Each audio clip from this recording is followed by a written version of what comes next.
Here's a new thread, and it might just blow the barrel wide open. When Justin talked about his father, he said he had a collection of old adventure magazines, names like True West and Old Frontier. That stuck with me. And then, while digging, what do I stumble across? An article on TrueWestMagazine.com, not from the 60s, but still right in the bullseye. Title: Top 12 Guns That Tamed the Wild West, written by Phil Spangenberger. And oh man, it gets good. Because buried in this article is something that lines up with a clue Justin keeps dropping. .50 caliber. Now, I always thought .50 caliber meant buffalo gun territory, but that's where my knowledge ended.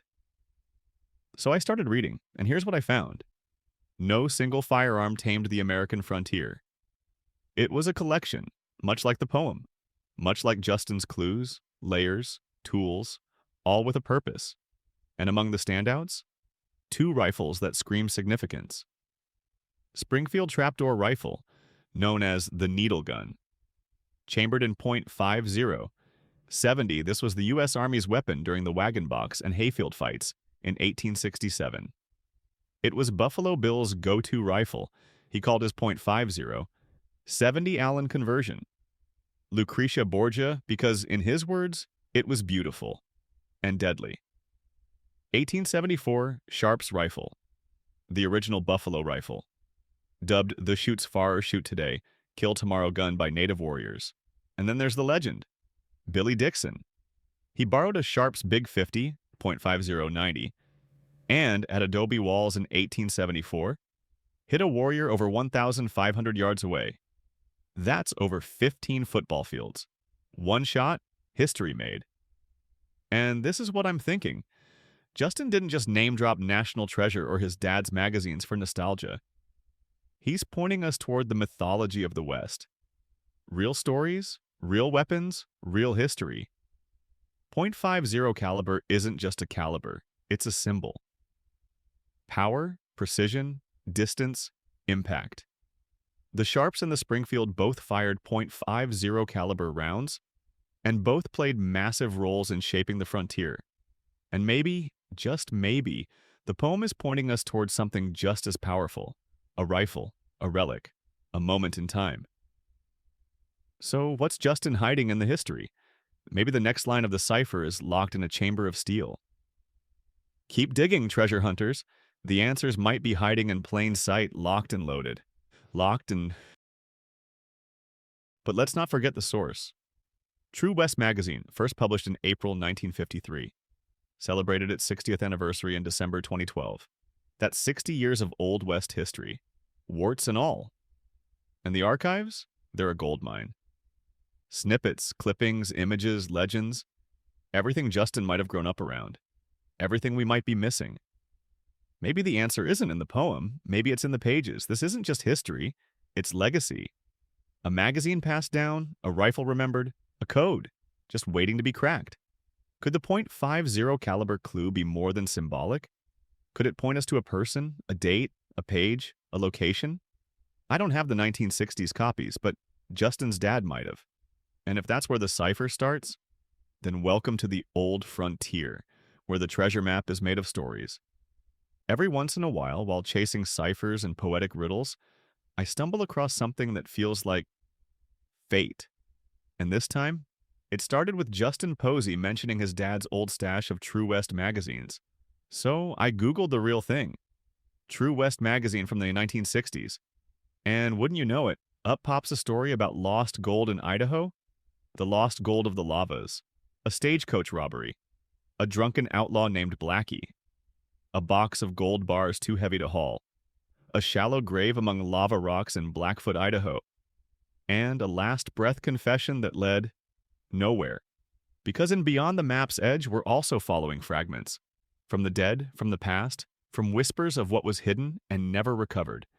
And let's not ignore that Blackfoot, Idaho sits just hours from the Montana border, within striking distance of Yellowstone, and within the scope of the no dangerous area rule Justin has mentioned.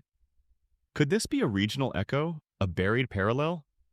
What if this old tale isn't the treasure, but the mirror? A false ending of gold never found, just like the hunters in our story. A robbery, a hiding spot, a cryptic retelling in a forgotten publication, and a man who dies with only a half-spoken clue. Could Justin have grown up hearing this story from one of those old adventure magazines? Or better yet, is this story within the book's fabric? Think about it. This isn't just an old yarn. It's a Western template for the puzzle Justin laid before us. The moral of Blackie's tale? Loose lips, heavy gold, and friends who will get you shot. So Justin mentions old frontier magazines when talking about his dad. But here's the thing, there's no record of a magazine called exactly that. There is, however, a publication known as the True West Frontier Times, an offshoot or rebrand from the legendary True West magazine. So was it just a slip of the tongue? Or was it a breadcrumb? Then I stumbled across a 2023 article from True West, titled, "In the Lens of History." It's a rich look back at Montana between 1910 and 1920, when the state exploded with homesteaders, railroads, and mining towns, all while tourism started booming thanks to Glacier National Park and the mighty Yellowstone. The article even name-drops the OTO Dude Ranch, founded in 1912, just 10 miles from Gardner's rail station, the northern gateway to Yellowstone. But wait, 2023 is probably after Justin hid the treasure, right? Maybe. He's never told us exactly when the hunt began, which leaves us in that uncomfortable but exciting zone of maybe. And here's where the fog clears a little. A magazine called True West Frontier Times, not Old Frontier. An article highlighting Montana's early boom in railway tourism. A specific location, Gardner, Montana, just outside Yellowstone. A deeper hint at West, not just as a direction, but as a theme. What if Old Frontier isn't a mistake? What if it's a ciphered title? A signal to think older, think westward, think historic timelines, rail, ranch, and park. The phrase Old Frontier could be a directional cue, or it could point us to a time frame, early 1900s Montana, or even a location, Gardner, Yellowstone, Glacier, all in play. And if True West is the lens, then maybe we're being told to zoom in. The treasure may not be buried in a magazine, but the map might be printed right on the page. You know that photo, the one of the treasure? Coins glinting in the shadows, hints of old America stamped in silver and gold. And right there, tucked among the pile, I swear I spotted it. A buffalo nickel. The back of the old coin. Unmistakable silhouette of an American bison. That's not just random. That's loaded symbolism. Think about it. Buffalo nickels. Buffalo guns? The massive .50 caliber rifles used in the Great Plains. Stories of the buffalo hunters and men like Billy Dixon, firing a Sharp's Big 50 at adobe walls. Buffalo and .50 caliber. They're historically paired. One a target, one a tool. Both heavy. Both iconic.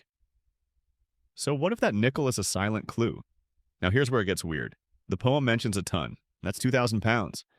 But a full-grown American buffalo tops out around 1,500. So, not a perfect match. Unless the ton is symbolic, a nod to the buffalo's massive presence without being literal. But there is something that matches. The world's largest buffalo, a 60-ton concrete statue in Jamestown, North Dakota. Built in 1959, same year True West magazine started. Coincidence? Maybe, maybe not. Could the ton clue be pointing not to an animal, but to an icon? So where does all this leave us? We've got a buffalo nickel in the treasure pile, a reference to .50 caliber, the classic buffalo gun, a ton clue, which might be a weight, or might point to a giant buffalo statue, and a repeated theme of the American frontier, especially Montana and Wyoming. Maybe we're not chasing a single buffalo.